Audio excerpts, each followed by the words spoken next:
नमस्कार, बहुत स्वागत है आप सभी का। आप देख रहे हैं टोटल न्यूज, आपके साथ मैं हूं पंकज रौतेला। हरियाणा विधानसभा चुनाव की तैयारियां चल रही हैं, कुछ ही महीनों का वक्त बचा है विधानसभा चुनाव में। इसी कड़ी में हरियाणा में भी विधानसभा चुनाव का काउंटडाउन शुरू हो गया। दरअसल हरियाणा में इस साल अक्टूबर में होने वाले विधानसभा चुनाव की पटकथा हाल ही में लोकसभा चुनाव के नतीजों से लिख दी गई। राजनीतिक दल जहां रणनीति बना रहे हैं, वहीं इस सियासी दंगल में उतरने वाले नेता अपना टिकट पक्का करने की जुगत में लगे हैं, भाग दौड़ कर रहे हैं। इसी पर चर्चा लगातार हरियाणा की सियासत में हो रही है। किस पार्टी से किसे टिकट दिया जाएगा, किसे मिलेगा, कौन सा योद्धा चुनावी मैदान में उतारा जाएगा, आखिर कौन होगा वो उम्मीदवार जो पार्टी और जनता के भरोसे पर खरा उतरेगा। इसी को लेकर हमारे खास कार्यक्रम टिकट की टक्कर में हम बात उन उम्मीदवारों की करते हैं जो जनता की पसंद बनते हैं, जो जनता चाहती है कि ऐसे उम्मीदवार हों। जनता की नब्ज को टटोलने की कोशिश हमारे द्वारा की गई, टीम द्वारा की गई। टिकट को लेकर किस किस के बीच में मुकाबला देखने को मिल सकता है, चुनाव को लेकर किस तरह की चर्चा है, यही जानने के लिए हमारी टीम इंद्री विधानसभा पहुंची और जनता का ओपिनियन जाना। यह जानने की कोशिश की कि किस पार्टी के किस नेता के बीच में मुकाबला संभावित है, संभावित उम्मीदवारों में किस पार्टी से कौन आगे और कौन पीछे है। आज चर्चा इसी मुद्दे पर।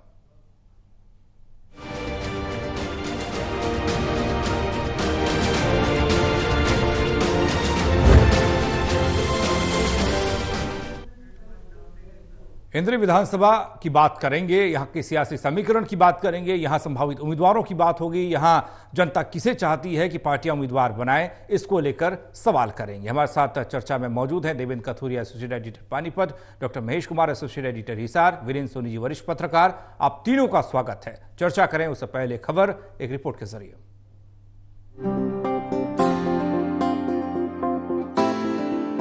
हरियाणा में विधानसभा चुनाव का समय नजदीक आ चुका है। ऐसे में टिकट बंटवारे को लेकर भी चर्चा तेज हो चुकी है।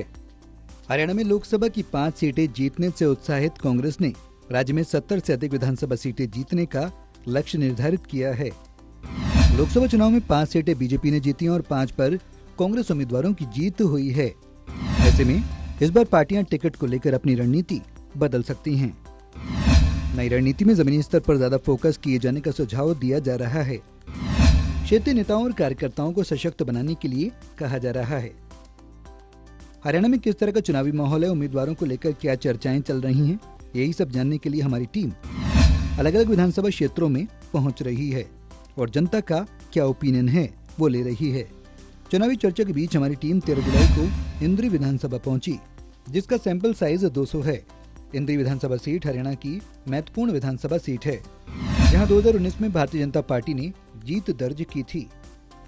इस बार इंद्री विधानसभा सीट के परिणाम किस पार्टी के पक्ष में होंगे, ये जनता को तय करना है। यही सब जानने के लिए हमारी टीम इंद्री विधानसभा के 22 से ज्यादा इलाकों में पहुंची और जानने की कोशिश की इस बार इंद्री विधानसभा क्षेत्र में संभावित उम्मीदवारों में कौन कौन है। क्या मौजूदा विधायकों को पार्टी दोबारा मौका दे सकती है या फिर इस बार नए चेहरों को मौका मिलेगा, किस आधार पर टिकट का बंटवारा होगा। इस ओपिनियन पोल को पूरी तरह से गोपनीय रखा जाएगा। इसमें किसी भी व्यक्ति की पहचान का खुलासा नहीं किया जाएगा।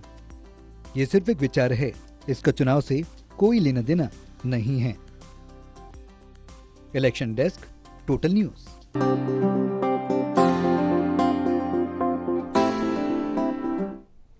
हालांकि पूरे करनाल जिले की बात की जाए या करनाल लोकसभा क्षेत्र की बात की जाए तो ये बीजेपी का गढ़ मालूम पड़ता है। ऐसा लगता है कि बीजेपी के साथ यहाँ की जनता मौजूदा वक्त में दिखाई पड़ती, क्योंकि लोकसभा चुनाव में कुछ इसी तरह की तस्वीर सामने आई, उपचुनाव हुआ, इसमें भी कुछ इसी तरह की तस्वीर सामने आई। लेकिन विधानसभा चुनाव में क्या कुछ दिखाई देगा, समीकरण कैसे रहेंगे, कौन संभावित उम्मीदवार हो सकता है और यहाँ का सियासी इतिहास क्या कहता है, ये जानने की कोशिश करेंगे। देवेंद्र, चर्चा की शुरुआत आपसे कर रहे हैं और लगातार करनाल के इस इलाके की एक सीट, इंद्री विधानसभा सीट, इसको लेकर एक सवाल होता है कि कंबोज यहाँ पर हैं, कश्यप यहाँ पर हैं, इनके इर्द गिर्द सियासत घूमती है या उम्मीदवारी घूमती है, सियासी समीकरण क्या कहता है इस बार?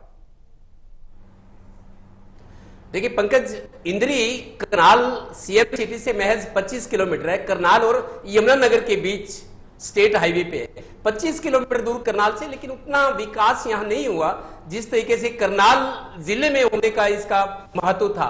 दूसरा, यमुना से सटा हुआ इंद्री हल्का है, बहुत सारे गांव, 109 गांव पड़ते हैं, ज्यादातर गांव जो हैं यमुना से सटे हुए हैं। यमुना के उधर यूपी, इस तरफ हरियाणा है। हालांकि किसानी अच्छी है, लेकिन शिक्षा की बात करें, अस्पताल में नागरिक सुविधाओं की बात करें, उस लिहाज से जैसे यमुनानगर और करनाल है, इन दोनों के बीच इंद्री है, लाडवा से भी सटा हुआ है। लेकिन मेरे को लगता है 10 साल बीजेपी सरकार में जो विकास होना चाहिए था, विकास हुआ है, लोग भी मानते हैं, लेकिन गति विकास की उतनी नहीं रही जितना आसपास के जिलों में या हलकों की रही है। कुल मिलाकर कंबोज और कश्यप इन दोनों का ही राज रहा है। कभी कश्यप का विधायक बनता है तो कभी कंबोज। 2005 की बात करें, कांग्रेस से सीटें जीती, राकेश कंबोज बने थे कांग्रेस से। 2009 में फिर इनेलो के विधायक बने थे डॉक्टर अशोक कश्यप। 2014 में करण देव कंबोज बीजेपी की टिकट पर बने थे, खाद्य व आपूर्ति मंत्री भी बने थे। लेकिन 2019 में करण देव कंबोज हार गए थे चुनाव। राम कुमार कश्यप जो इनेलो के राज्यसभा सदस्य थे, लेकिन बीजेपी की हवा चल रही थी, इनेलो डाउन हो चुकी थी। उस स्थिति में इनेलो की राज्यसभा सीट छोड़कर विधायक का चुनाव बीजेपी की टिकट पर लड़ा था। राम कुमार कश्यप मौजूदा विधायक है, अब अभी भी वो सिटिंग विधायक है। लेकिन कुल मिलाकर लोगों का यह कहना है कि विकास हुआ है, लेकिन विकास की गति तेज नहीं रही। कश्यप और कंबोज के बीच झूलता रहा है यहाँ का जो विधायक पद का चुनाव है। अब देखना है कि 2024 के चुनाव में यहाँ हल्के के लोग क्या तस्वीर पेश करते हैं। वीरेंद्र जी, आपके जरिए समझना चाहेंगे, ये कंबोज और कश्यप से अलग हटकर यहाँ की सियासत दिखाई देगी। बीजेपी के जीते हुए उम्मीदवार जो मौजूदा विधायक हैं, क्या एक बार फिर से उन्हीं पर भरोसा? अगर भरोसा तो फिर किस बिना पर, वो आधार क्या रहेगा? विकास को लेकर, इंद्री विधानसभा के विकास को लेकर एक सवाल बार बार होता रहा है।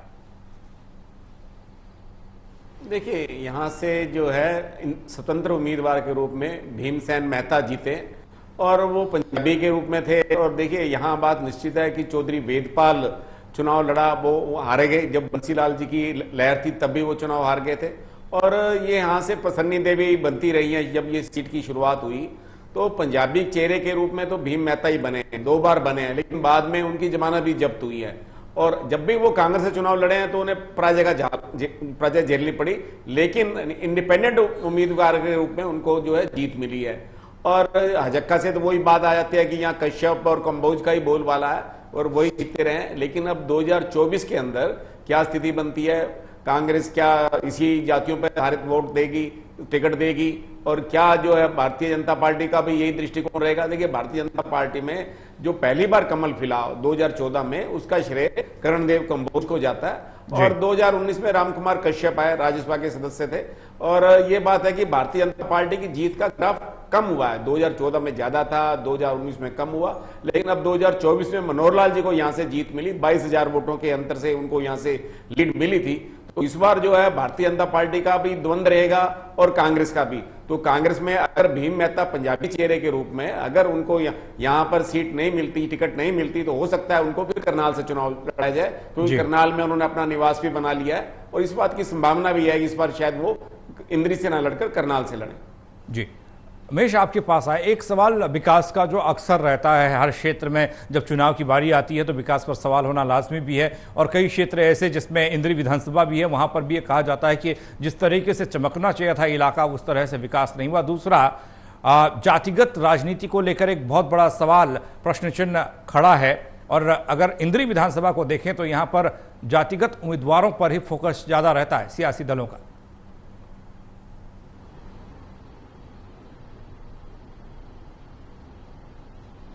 देखिए, विकास को लेकर जो स्थिति इस वक्त इंद्री विधानसभा क्षेत्र की बनी हुई है वो समझी जा सकती है। हालांकि पूर्व मुख्यमंत्री मनोहर लाल खट्टर लगातार ये बात कहते रहे कि हरियाणा एक, हरियाणवी एक, लेकिन क्या हरियाणवी एक था?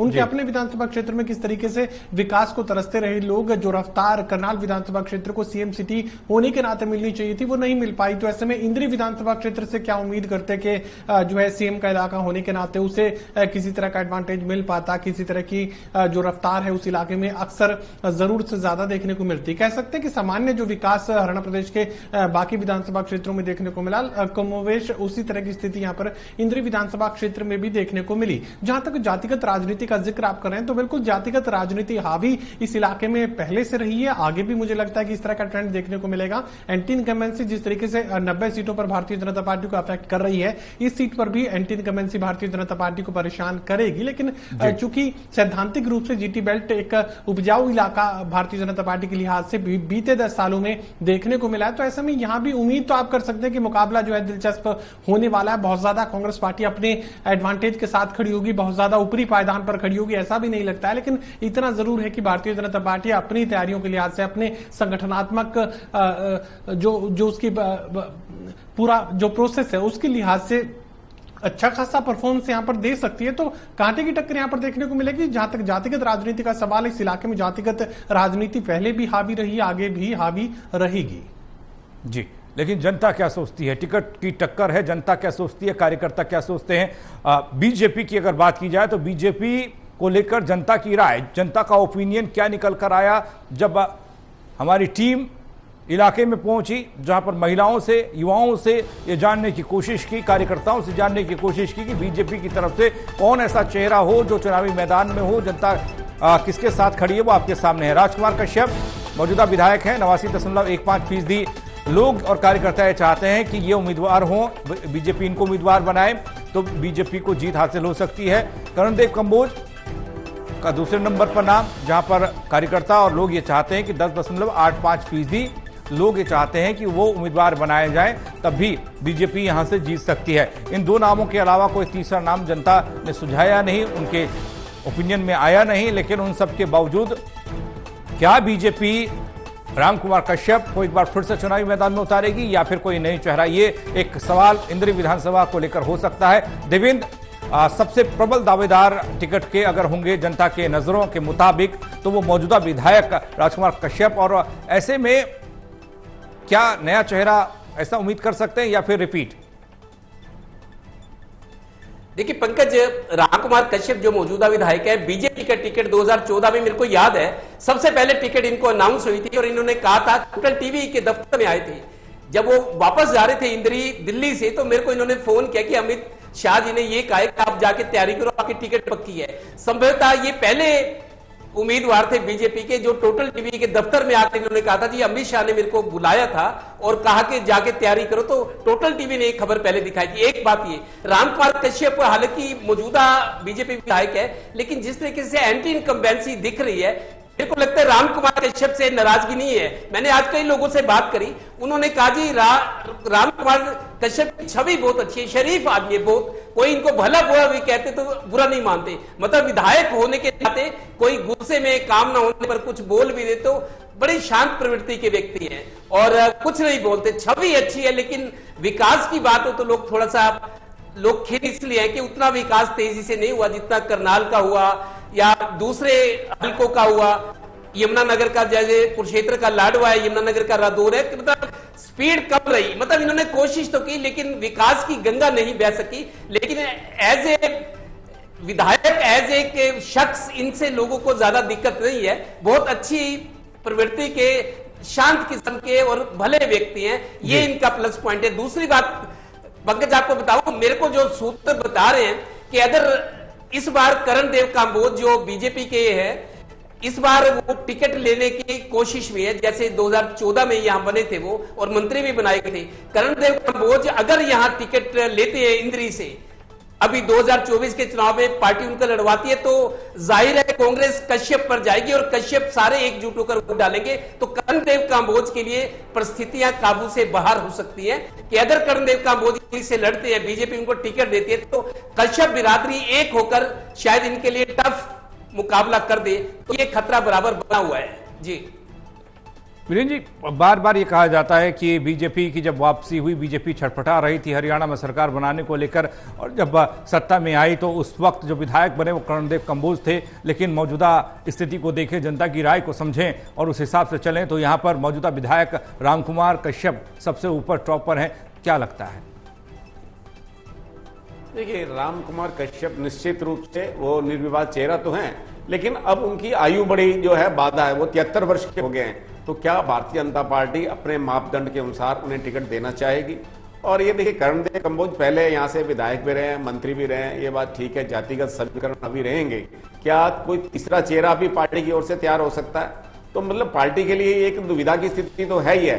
और देखिए, ये अब हमारा करनाल संसदीय क्षेत्र का अंतिम विधानसभा क्षेत्र का ये चुनावी सर्वेक्षण है जो ये हो रहा है, तो उसके अंदर से ये बात है कि जितने भी सीटिंग हैं जो वर्तमान में है वो सबको वो एक जो लोकप्रियता के शिखर पर हैं, तो इसका मतलब है कि जो सत्ता विरोधी लहर है या भावना है वो तो दिखाई दे नहीं रही है। इससे तो ये आभास होता है। लेकिन जो क्या भारतीय जनता पार्टी या कांग्रेस जो नए चेहरों को इस बार अवसर देगी, तो क्या नए चेहरों में इंद्री में कौन हो सकता है, ये जातिगत समीकरण पर आधारित होगा। लेकिन एक बात है कि भारतीय जनता पार्टी का वहां पर जो है हैट्रिक लगाने का ये अवसर है 2024 में। क्या यह हैट्रिक का सपना पूरा हो पाएगा? क्या वहां के मतदाता भारतीय जनता पार्टी को तीसरी बार गले लगाएंगे या इस बार जो है कांग्रेस को अवसर देंगे? देखिए वहां के जो मतदाता हैं वो बार बार बदलते रहे। उन्होंने भारतीय जनता पार्टी के अलावा यहां से कांग्रेस के प्रत्याशी को भी जिताया, लोकदल के प्रत्याशी को भी जिताया और स्वतंत्र उम्मीदवारों को भी जिताते रहे। तो क्या इस बार 2024 में क्या नया इतिहास दोहराया जाएगा? कोई नए चेहरे को ज्यादा अवसर देने की संभावनाएं इस बार मौजूद लगती हैं। महेश, एक और सवाल, जब हम बात विकास की करते हैं, चाहे वो इंद्री विधानसभा हो या कोई और विधानसभा क्षेत्र हो, ये कहा जाता है कि अगर आप वोट करने जा रहे हैं, अपने उम्मीदवार को आप जिताना चाहते हैं, तो उसका पैमाना विकास होना चाहिए। इन सबसे इतर कई विधानसभाओं की तस्वीर ऐसे देखने को मिली है जहां पर विकास के नाम पर सवाल है लेकिन उम्मीदवार ठीक ठाक है और उसके साथ जनता खड़ी दिखाई दी। ऐसा ही कुछ इंद्री विधानसभा को लेकर भी दिखाई दे रहा है।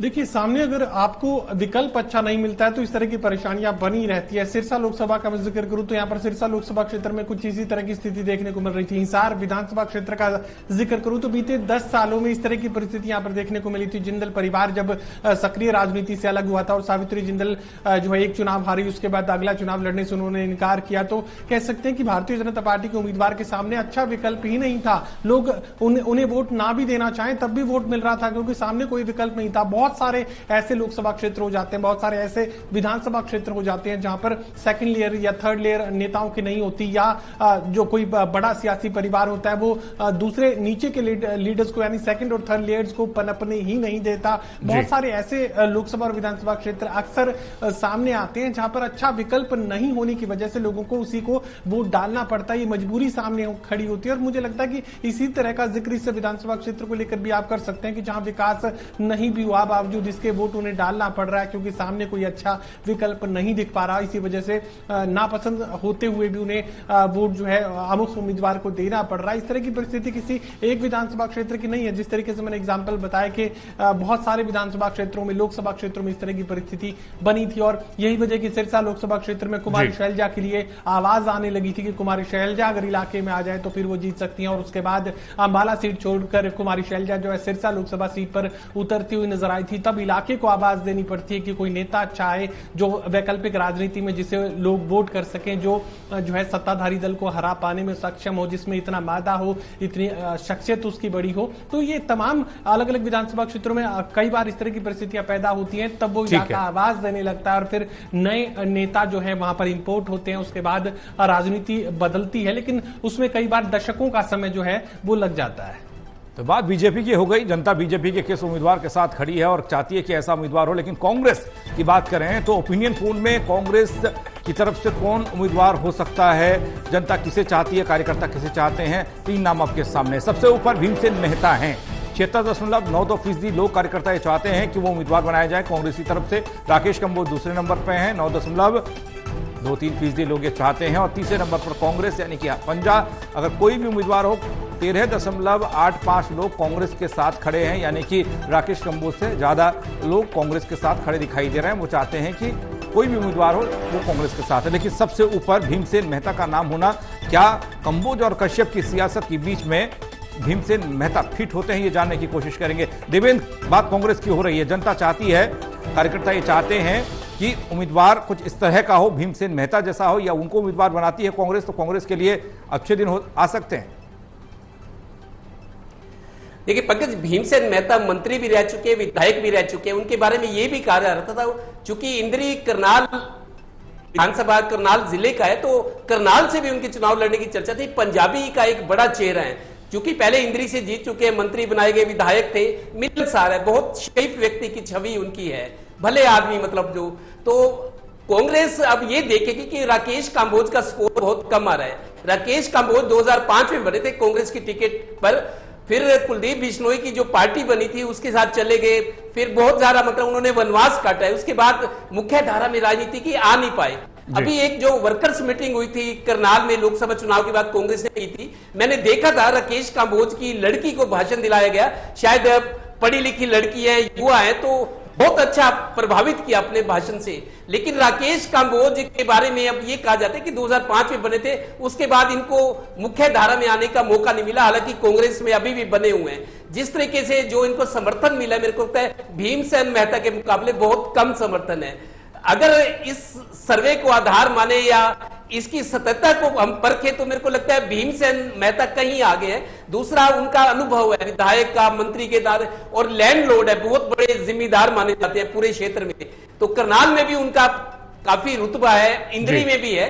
तो कांग्रेस, चूंकि अभी पानीपत में प्रभारी बनाए गए थे कांग्रेस के पीछे, पानीपत में प्रभारी थे, तो पार्टी में अच्छी पैठ रखते हैं बड़े नेताओं तक, और एक शरीफ व्यक्ति की छवि है और अनुभवी भी है। मेरे को लगता है भीमसेन मेहता के लिए पार्टी सोच सकती है, लेकिन आगे क्या होता है, फैसला क्या होता है, उस पर नजर रहेगी। वीरेंद्र जी, भीमसेन मेहता कांग्रेस के लिए कितने फिट हैं? क्योंकि जनता और कार्यकर्ताओं की राय एक मुश्त ये है, तकरीबन 76.92% लोग चाहते हैं कि उनको उम्मीदवार कांग्रेस बनाए तो बेहतर है।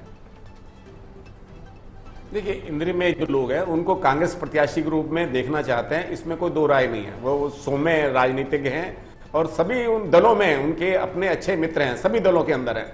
उनकी अपनी व्यक्तिगत छवि भी बहुत अच्छी है। वो ऐसी है कि जिस तरह से अगर इंद्री के अंदर कांग्रेस ने कश्यप को और कंबोज समुदाय से टिकट देने का फैसला किया, तो भीमसेन मेहता करनाल से चुनाव लड़ सकते हैं। करनाल से चुनाव लड़ने की उनकी तैयारी भी है। तो अभी उन्होंने अपना निवास वहां बना लिया, अभी गृह प्रवेश नहीं किया करनाल में, लेकिन वो करनाल में उपचुनाव लड़ने के लिए इससे इच्छुक नहीं थे, क्योंकि वो 3 महीने का चुनाव था और उसके बाद उनको फिर दोबारा चुनाव लड़ना था। तो करनाल से भी चुनाव लड़ने के वो इच्छुक हो सकते हैं और इंद्री से भी हो सकते हैं। देखिए, इंद्री उनका अपना पैतृक घर है और वहां भी उनकी लोकप्रियता है, लेकिन अगर जातिगत समीकरण देखें तो देखिए वहां पर वो 2 बार विधायक भी बने और जमानत भी जब्त हुई है उनकी वहां।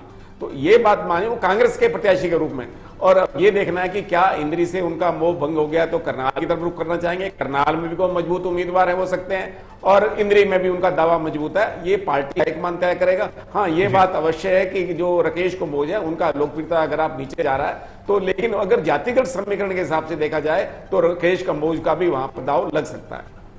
मिश भीमसेन मेहता, जिस तरीके से अगर वीरेंद्र जी की बात पर गौर करें तो वो कहते हैं कि इंद्री विधानसभा या करनाल विधानसभा वो शिफ्ट भी हो सकते हैं, और ऐसे में सवाल ये कि दोनों ही सीटों पर बीजेपी के लिए 2 बेहतर उम्मीदवार, एक करनाल विधानसभा की बात करें तो वहां से मुख्यमंत्री चुनाव लड़े हैं, वो जीते हैं, तो एक सीट और आपको सेफ सीट खोजनी होगी।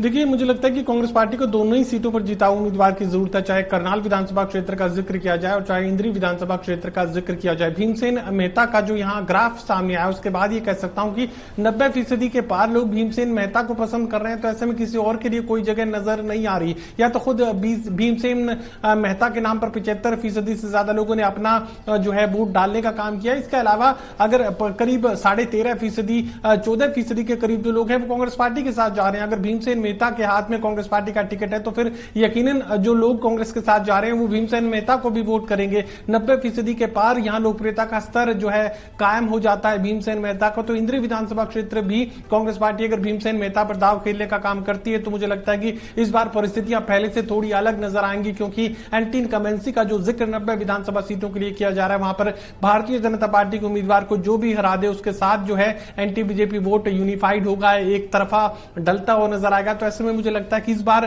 बाकी पिछले जो विधानसभा क्षेत्र थे उसमें से थोड़ी सी तस्वीर जातिगत इक्वेशंस के लिहाज से बदल सकती है, क्योंकि भारतीय जनता पार्टी के उम्मीदवार को हराने के लिए अब लोग खुद ध्रुवीकरण करेंगे। और जिस तरीके से लोकसभा चुनाव के दौरान सुनने को मिल रहा था कि चुनाव जनता लड़ रही है, हो सकता है कि फिर आने वाला विधानसभा चुनाव में भी राजनीतिक दल ये कहें कि ये चुनाव भी जनता लड़ रही है। बहुत शुक्रिया आप तीनों का मसा जुड़ने के लिए। बात इंद्री विधानसभा की हो रही थी, ये जनता के सुझाव भर थे, जो जनता चाहती कि उम्मीदवार कौन हो और किस तरीके का हो, पार्टी किसे टिकट दे। हालांकि टिकट देना पार्टी का काम है और वोट देना जनता का काम है, वही विधायक बनाती है। छोटा सा ब्रेक, जल्द वापस आ रहे हैं।